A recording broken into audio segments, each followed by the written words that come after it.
Hello so guys, आप लोग कैसे हैं? I hope you are happy and this is class definite integrals. Hindi meaning निश्चित समाकलन। आज के क्लास में हम लोग डिफिनिट इंटीग्रल्स के बारे में पढ़ेंगे। कैलकुलेशन दो प्रकार के होते हैं और कैलकुलेशन का पहला पार्ट था इंडिफिनिट इंटीग्रल्स, जिसका फार्मूला हम ढेर सारे बताए थे आपको, करीबन करीबन 50 से। और उसके बाद दूसरा जो समाकलन है वह है आपका डिफिनिट इंटीग्रल, जिसको बोलते हैं निश्चित समाकलन। निश्चित समाकलन में भी आपका कुछ फंक्शन होता है और इस फंक्शन में आपका कुछ लिमिट लगा हुआ रहता है। जैसे कि आप देख पा रहे हैं, ये आपका इंटीग्रेशन का साइन है और इस इंटीग्रेशन में ऊपर आपका बी दिखाई देता है और नीचे आपका ए दिखाई देता है। इसका मतलब किनर वाला पॉइंट पे, आउटी पॉइंट पे याद रखिएगा। हम लोग ए को निश्चित फलन की निम्न सीमा कहेंगे, इसका छोटा वैल्यू कहते हैं, और बी को हम लोग बड़ा वैल्यू कहते हैं। तो ये बात याद करके रखिएगा। इसको हम लोग लिमिट में चेंज करते हैं तो इसको हम लोग बोलते हैं लोअर लिमिट है ये आपका। लोअर लिमिट कहने का मतलब निम्न सीमा। कौन सा सीमा? निम्न सीमा। ये जो आपको ऊपर दिखाई दे रहा है ये बी, इसको बोलते हैं अपर लिमिट। मतलब ऊपर वाला सीमा को हम लोग अपर लिमिट बोलते हैं। अपर लिमिट कहने का मतलब उच्च सीमा। उच्च सीमा कहने का मतलब उच्च मान, इसको बोलते हैं अपर लिमिट। आप बी क्या है तो उच्च अपर लिमिट है और ए क्या है तो आपका लोअर लिमिट है। इसके अंदर मान लीजिए कोई फंक्शन है एफ एक्स, और उसको एक्स के सापेक्ष आपको इंटीग्रेशन करना है, तब क्या होगा? इक्वल टू में आपको क्या होगा, फंक्शन चेंज हो जाएगा इंटीग्रेशन करने के बाद मान लीजिए बड़ा एफ में, और आपके पास बचेगा एक्स वाला फंक्शन। उसके बाद आपको क्या करना है? लिमिट लगाना है। ये लिमिट का आपको इंटीग्रेशन करते समय कुछ नहीं करना, बाद में लिमिट को पुट करना। सबसे पहले दोनों ओर आपको बड़ा ब्रैकेट लगाना है। बड़ा ब्रैकेट लगाने के बाद अपर लिमिट में आपको बी लिखना है, लिमिट में कोई चेंज ना, और लोअर लिमिट में आपको क्या लिखना है? ए। इसका मतलब ये हुआ, उससे अपर लिमिट में से हम लोअर लिमिट को क्या कर लेंगे? घटा लेंगे। मतलब बी में से हम लोग ए को घटाएंगे। इसको हम लोग कुछ ऐसे भी लिख सकते हैं, एफ के जगह एफ, एक्स के जगह एक बारी बी को रखेंगे और अपर लिमिट में से घटाएंगे लोअर लिमिट के, एफ के जगह एफ और एक्स की जगह आपका कौन सा वैल्यू पुट करेंगे? ए। ये कुछ इसी प्रकार काम करता है। इस इंटीग्रल्स डिफरेंट इंटीग्रल्स निश्चित समाकलन में आपका प्लस सी नहीं होता है। क्यों? क्योंकि ये एक लिमिट के अंदर आता है, ये एक सीमा के अंदर आता है। इसमें आपका इसलिए प्लस कोई अचर सी नहीं रहने वाला है। और इसी प्रकार के फाइंड करने हल करने की तरीका को हम लोग डिफिनिट इंटीग्रल निश्चित समाकलन कहते हैं। ये बात ध्यान में रखिएगा। निश्चित समाकलन के हम लोग कुछ फार्मूला के बारे में बात करते हैं। जैसे कि फार्मूला बनाने से पहले हम आपको एक एग्जांपल देते हैं। लेट मान लीजिए कि आपके पास एक क्वेश्चन है जिसमें इंटीग्रेशन अपर लिमिट 2 है और लोअर लिमिट 1 है, मतलब 2 से आपका 1 तक है, जिसमें आपको एफ एक्स का वैल्यू दिया है एक्स स्क्वायर माइनस में 1/x प्लस में 1, और एक्स के सापेक्ष आपको इंटीग्रेशन करके इसका वैल्यू फाइंड करना है। इवेल्युएट का मतलब होता है मान निकाल। सबसे पहले तो एक काम कीजिए, सबको अलग अलग इंटीग्रेशन साइन में लगाइए। इंटीग्रेशन की जगह इंटीग्रेशन 2 से लेकर 1 तक ले। पहला टर्म एक्स स्क्वायर है तो पहला टर्म को एक्स स्क्वायर लिखना है, यहाँ से डी एक्स उठाइए। फिर माइनस की जगह आपका माइनस रहेगा, फिर से इंटीग्रेशन लगाइएगा। 1/x है तो 1/x, यहाँ से डी एक्स लगाइए। फिर से अलग कीजिए, प्लस तर से फिर से इसको अलग कीजिए। इंटीग्रेशन का साइन फिर से लगाइए, 1 की जगह आपका 1 बचेगा, डी एक्स की जगह डी एक्स लिखेंगे। ठीक।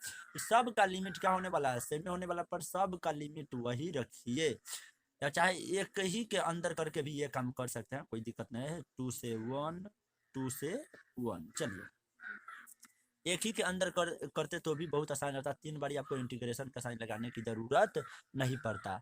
चलिए, एक्स स्क्वायर का इंटीग्रेशन तो आप जानते हैं, ये जो जाएगा एक्स पावर एन के इंटीग्रेशन के फॉर्मूला पर जाएगा। जो आपको आपको बात ये पता होगा, एक्स पावर एन का इंटीग्रेशन क्या होता है? पावर में एक जोड़ दीजिए और वही वाला पावर हर में लिख दीजिए।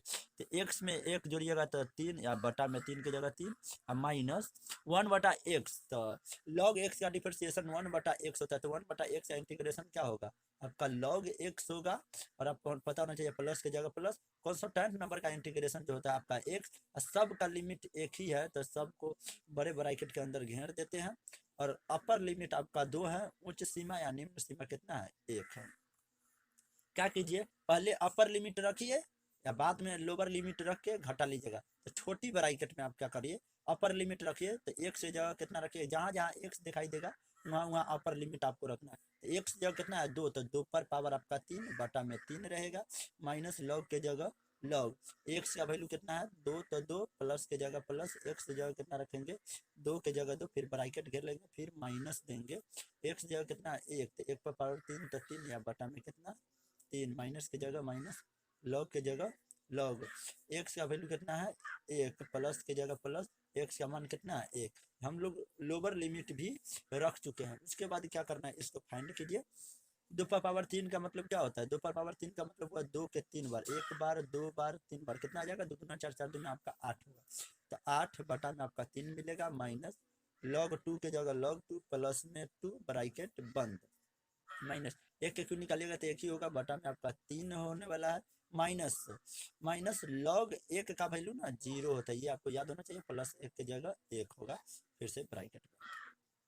इसमें क्या कीजिए, इसमें आपको जोड़ लेना चाहिए सारा चीज। जब जोड़ लेंगे तो आपको खुद ही फाइंड हो जाएगा।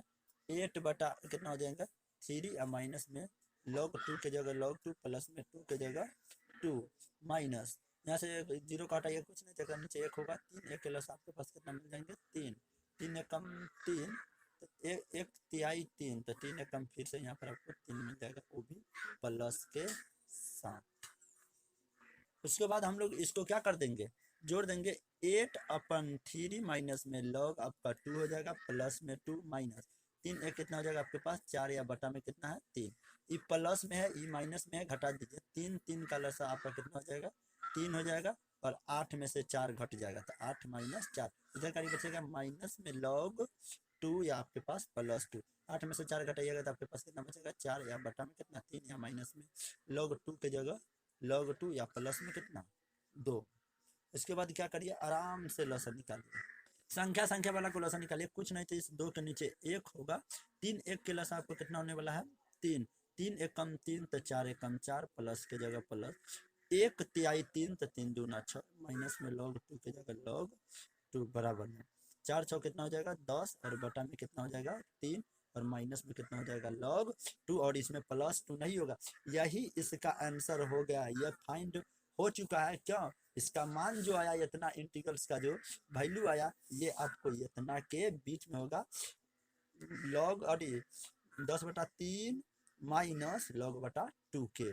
चलिए डायरेक्ट हम लोग फार्मूला पर आते हैं। बी अपर लिमिट से ए लोअर लिमिट रहेगा, और कोई फंक्शन आपका एफ एक्स है, तो क्या करना है, एफ एक्स का इंटीग्रेशन कीजिएगा, छोटा वाला एफ एक्स के, तो आपको बड़ा एफ एक्स मिलेगा, और उसका लिमिट बी से लेकर ए तक ले होगा। इसका मतलब ये है से एफ बी में से एक बार एफ ए घटेगा, जहाँ इंटीग्रेशन डिप्रेसिएशन किया हुआ पार्ट इंटीग्रेशन के बराबर हो जाए।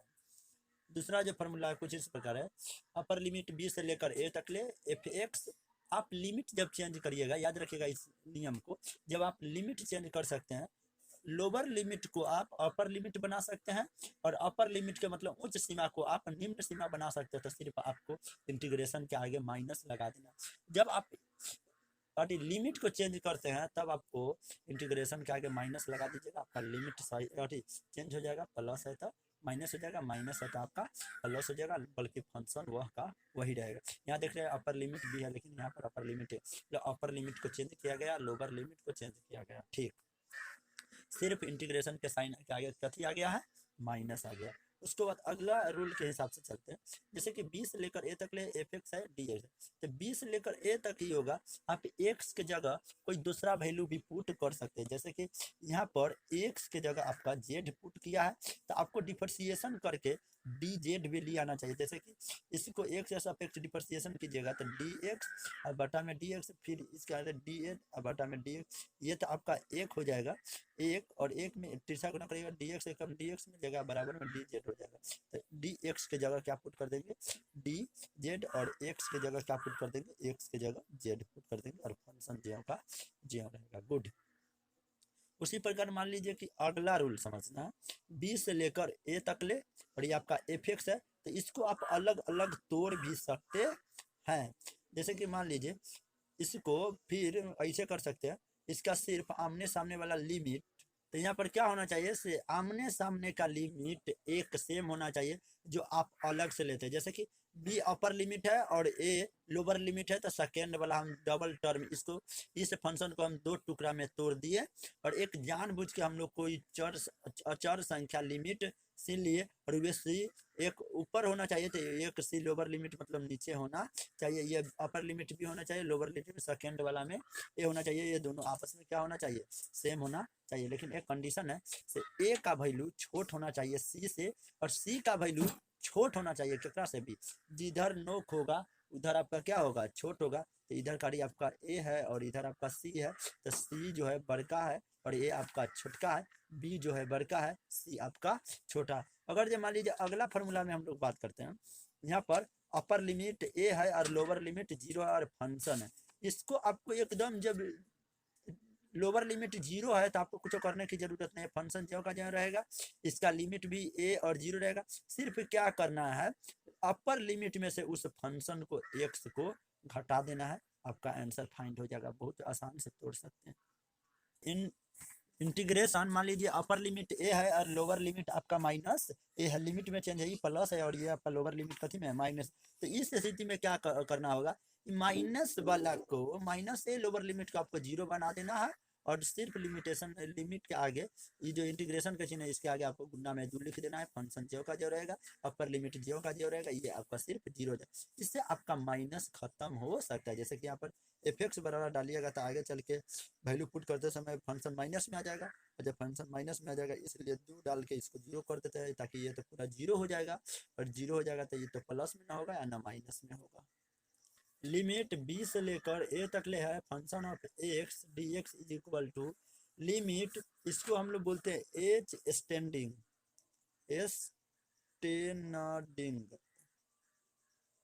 एफ एक्स जब अपर लिमिट बी हो लोअर लिमिट ए हो तो इस स्थिति में क्या करना, लिमिट ए स्टैंडिंग 0 एच जो होगा यहाँ पर सिग्मा का जो वैल्यू होगा, सिग्मा मतलब ज्वाइनिंग, वो n-1 से लेकर r बराबर 0 तक होगा जिसमें function a plus R H होगा। ये फार्मूला तभी पता चलेगा जब सवाल में पुट होगा, ये 5 मार्क्स के सवाल में पूछा जाता है। इसका फार्मूला जो है ये फार्मूला बहुत विस्तार रूप में चलता है, लगभग इस प्रकार का क्वेश्चन को 1.5 पेज में बनाया जाता है, जिसमें याद रखिएगा N H equal to N H का वैल्यू कैसे निकलेगा, अपर लिमिट में से लोअर लिमिट घटा देते हैं तो आपको एन एच का वैल्यू मिलेगा। लिमिट एच टेंडिंग 0 कर सकते हैं तो एच आर की जगह आपका 0 हो जाएगा, F A plus R H रहेगा जहाँ पर एन एच का वैल्यू अपर लिमिट में से लोअर लिमिट को घटा कर निकाल सकते हैं। उसी प्रकार यह फॉर्मूला है लेकिन लिमिट इसका चेंज है, 0 से 1 है, एफ एक्स है, डी एक्स है, लिमिट यहाँ पर आपको क्या करना होगा H standing 0 H standing infinity देना होगा तो n-1 r बराबर 0 होगा। इस स्थिति में आपको जो सिग्मा के अंदर डालना है 1/n डालना है, ये आपके पास सिग्मा है, सिग्मा का मतलब जोड़ना 1/n फंक्शन r/n हो जाएगा या लिमिट n स्टैंडिंग इन्फिनिटी, ये आपके पास n है, n स्टैंडिंग इन्फिनिटी तो n से लेकर r बराबर 0 तक 1/n f r/n यहाँ पर लिखा हुआ है। वक्र y बराबर कोई फंक्शन दिया है तो x अक्ष पर जब पुट करना होगा या रेखा पर पुट करना है तो x के जगह आपको a रखना है लोअर लिमिट को और x के जगह आपका अपर लिमिट b रखना है। ये पता चलेगा जब हम लोग भाषा वाला क्वेश्चन को सॉल्व कर पाएंगे। तो ए छोटा होना चाहिए, बी बड़ा होना चाहिए, इसे गिरे क्षेत्र का क्षेत्रफल निकालने के लिए यही वाला फॉर्मूला है। अपर लिमिट बी ए वाई को इंटीग्रेशन करना है एक्स के सापेक्ष, तो क्या करना है, ये जीरो का जीरो रहेगा, फंक्शन जीरो का जीरो रहेगा। ये सवाल लैंग्वेज वाला सवाल में जैसे कि वृत्त का क्षेत्रफल निकालना हो, हाफ वाला का निकालना हो, तो वहाँ पर यह फॉर्मूला सेट करेगा। इस फॉर्मूला को थोड़ा ध्यान रखना है। वो वक्र वाई बराबर फंक्शन दिया है, अगर जो वाई अक्ष पर करना है तो वाई का जो लेना होगा सी लिमिट और वाई का जो लेना होगा डी लिमिट, और सी छोटा होना चाहिए डी बड़ा होना चाहिए लिमिटेशन में, तो सी लोअर लिमिट और डी अपर लिमिट हो गया। इसका क्षेत्रफल कैसे निकालेंगे, बी से लेकर ए तक ले होगा, एक्स के जगह D x x D x, जबकि वाई के जगह आपका कोई फंक्शन पुट करना है। यहाँ पर आपका फलन 6x⁵ दिया हुआ है जिसका हमें इंटीग्रेशन करना है। यहाँ पर आपका 6 कॉन्स्टेंट नंबर है जिसको बाहर निकालेंगे, अंदर बचेगा x⁵ dx। ये आपका x⁵ दिखाई दे रहा है, x⁵n का रूप दिखाई दे रहा है। यहाँ पर फॉर्मूला लिखेंगे x⁵n + 1 और बटा में n + 1।